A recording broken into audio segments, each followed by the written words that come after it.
Scope caps. I've only done one other video regarding scope caps, and what was that? It was a simple question. Do scope caps limit your view through a scope?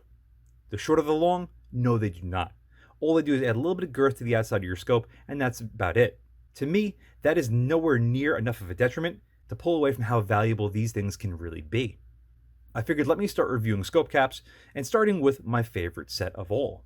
Why are these my favorite? You're going to find out as we talk more about them. So what do we have? We have Vortex made scope caps. These just so happen to be made in the USA, both the front and the rear.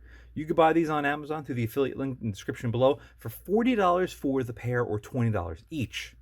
That's really not that much money, especially when you factor out what these are capable of doing. Anything being made in America for $20 a piece or $40 for a pair, in my opinion, is a steal. Because a lot of the times you're going to find, Chinese garbage for about the same price, if not a little bit less. So it's good to know that you're buying something that's well made. Why I love them is very simple. They're American-made, affordable scope caps that instead of offering hard plastic or very hard rubber, offer this nice soft rubber little skirt. What this does is a number of things. Not only does it fit really snugly on the outside of your scope, but it also adds a little bit of weather sealing to your fast focus eyepiece in the rear. Not only that, it prevents your fast focus eyepiece from turning very easily and disrupting your focus of your reticle to your eye. Okay, that's fair for the rear, but what about the front? What special features does this have? Well, nothing other than, the rubber skirt. Or is there? The first time I got my hands on one of these, I was immediately impressed by the build quality of them. Not just that, but this simple feature. They opened. They did open. But this is two position on the front. You have open, then you have flat. When it's flat, you don't even notice that they're on there. You could look right over the top of your scope and they don't obscure your view.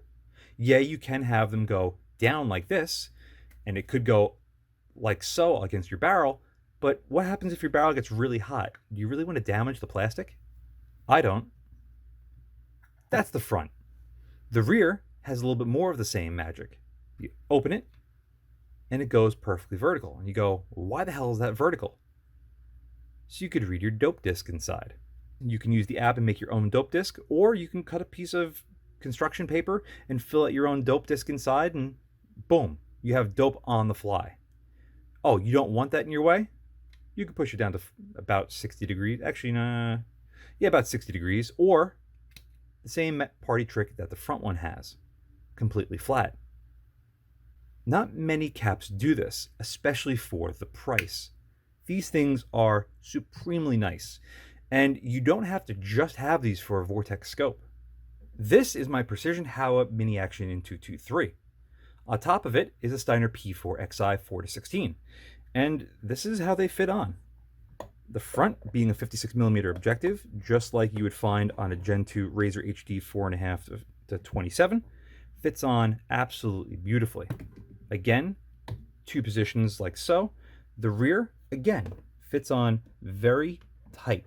So this way you don't have to worry about water getting through this.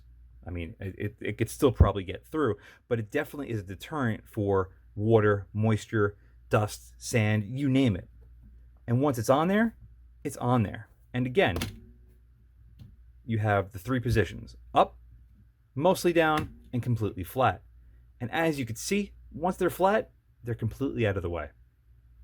For $40, these are an absolute no-brainer if you're in the market for really good caps. I know that they have a plethora of different sizes, hopefully ones that'll fit your scope. Anyway, thank you very much for watching this short review. See you again next time. And a very huge thank you to all of my Patreon providers. Without you, this wouldn't be possible.